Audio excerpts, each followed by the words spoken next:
ओम शांति। अब समय समीपता की ओर है। अंतिम समय, अंतिम घंटी बजा रहा है। बाप दादा भी विशेष इशारा दे रहे हैं। अब चारों प्रकार की परिस्थितियां हलचल बढ़नी है। फिर चाहे प्रकृति की हो या आत्माओं से संबंधों की हो, दूषित वायुमंडल की हो या माया के नए नए प्रकारों की हो, तो हर तरफ अब समय प्रमाण परिस्थितियां हलचल की बढ़नी है। अब परीक्षाओं का समय है। परीक्षाओं के समय बाबा कहते हैं टीचर से भी मदद नहीं मिलती। तो अब जैसे जैसे समय नजदीक आता जाएगा, वैसे वैसे बाबा की मदद मिलना भी बंद हो जाएगी। इसके लिए ही बाबा कहते हैं अब अंत का भी अंतिम समय है। तीव्र पुरुषार्थ करो, स्वयं को संपूर्ण संपन्न संतुष्ट मणि स्वरूप में स्थित करो। घबराओ नहीं, होशियार रहो, सावधान रहो, एवर रेडी बनो। बाबा भी इशारा दे रहे हैं। ब्राह्मण माना समझदार, उन्हें कोई कितना भी असंतुष्ट करने की कोशिश करे, हलचल की परिस्थितियां हिलाने की कोशिश करे, वह कभी असंतुष्ट नहीं होते, हिलते नहीं हैं, अचल अडोल रहते हैं। आंतरिक संतुष्टता का बीज ब्राह्मणों में विशेष सर्व प्राप्तियां हैं और ब्राह्मणों के लिए ही गाया हुआ है। अप्राप्त नहीं कोई वस्तु ब्राह्मणों के खजाने में अथवा ब्राह्मणों के जीवन में। तो फिर असंतुष्टता, हलचल क्यों? तो मन से, दिल से, सर्व से, बाप से, ड्रामा से सदा संतुष्ट रहे। प्रसन्नता की लहर बाबा कहते चारों ओर फैलाते चलो। डरो नहीं, घबराओ नहीं, समझदार बन, संतुष्ट मणिमन, सबको संतुष्ट करते चलो। आज के समय में टेंशन और परेशानियां बहुत हैं। इस कारण असंतुष्टता बढ़ती जा रही है। ऐसे समय पर आप सभी संतुष्ट मणियां अपने संतुष्टता की रोशनी से औरों को भी संतुष्ट बनाओ। पहले स्व से स्वयं संतुष्ट रहो, फिर सेवा से संतुष्ट रहो, फिर संबंध में संतुष्ट रहो, तब ही संतुष्ट मणि कहलाएंगे। बाप दादा बच्चों को निरंतर सेवाधारी बनने के लिए अब विशेष इशारा दे रहे हैं। लेकिन अगर नाम सेवा हो और स्वयं भी डिस्टर्ब हो, दूसरों को भी डिस्टर्ब करें, ऐसी सेवा बाबा कहते ना करना अच्छा है। क्योंकि सेवा का विशेष गुण ही है संतुष्टता। जहां संतुष्टता नहीं, चाहे स्वयं से, चाहे संपर्क वालों से, वह सेवा न स्वयं को फल की प्राप्ति कराएगी न दूसरों को। इससे स्वयं अपने को पहले संतुष्ट मणि बनाए, फिर सेवा में आओ तो अच्छा है। नहीं तो सूक्ष्म बोझ चढ़ता जाएगा और वह बोझ उड़ती कला में विघ्न रूप बन जाएगा।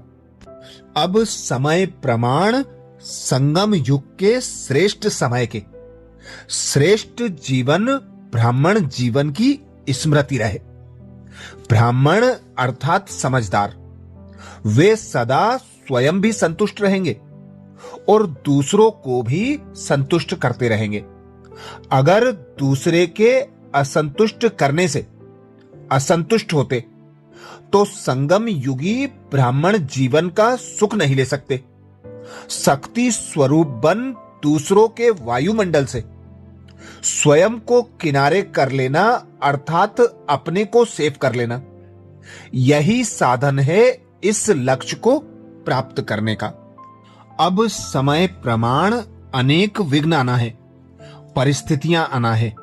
हिलाने वाली जो परिस्थितियां होंगी उसमें अचल अडोल रहने के लिए कोई कितना भी आपकी संतुष्टता को हिलाने की कोशिश करे, लेकिन आप हिलना नहीं, सदा संतुष्ट रहना, सदा मुखड़ा मुस्कुराता रहे।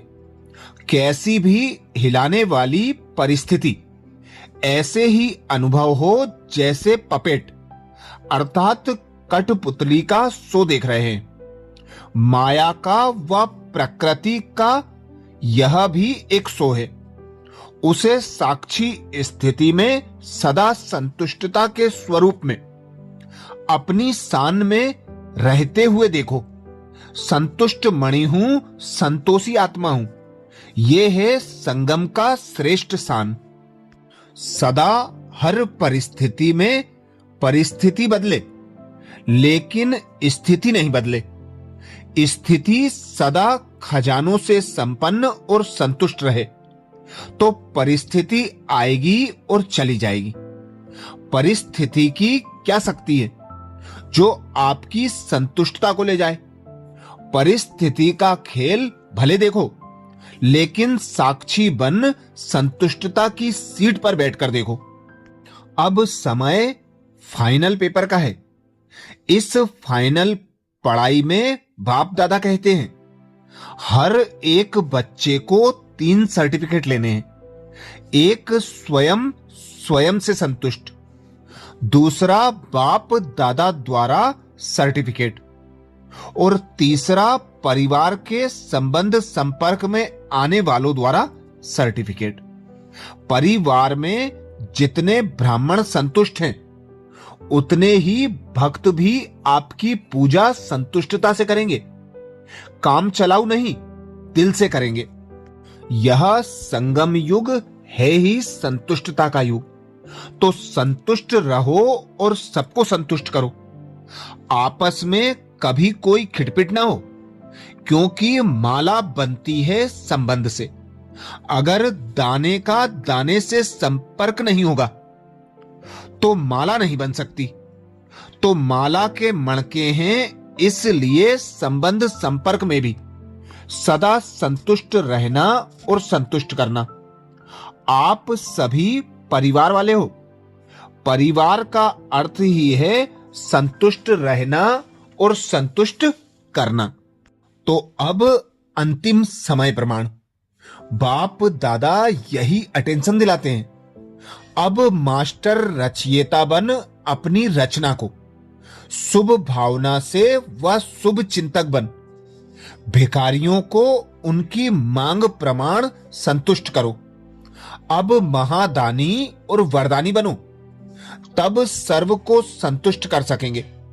जो वरदानी मूर्त हैं वह स्वयं स्वरूप बन औरों को देने वाले दाता बन जाते हैं। विशेष अटेंशन सदा स्वयं से और सर्व से संतुष्ट रहना ही है। तब ही अनेक आत्माओं के इष्ट बन सकेंगे, वह अष्ट देवता में आएंगे। अच्छा, ये विशेष अव्यक्त बाप दादा के छठे हुए महावाक्य जो अंतिम फाइनल पेपर के लिए बाप दादा ने सुनाए। ऐसे ही और विशेष छठे हुए महावाक्यों के लिए बाबा के चैनल को सब्सक्राइब करें। वीडियो को सभी बीके भाई बहनों को शेयर करने की सेवा जरूर करें। ओम शांति।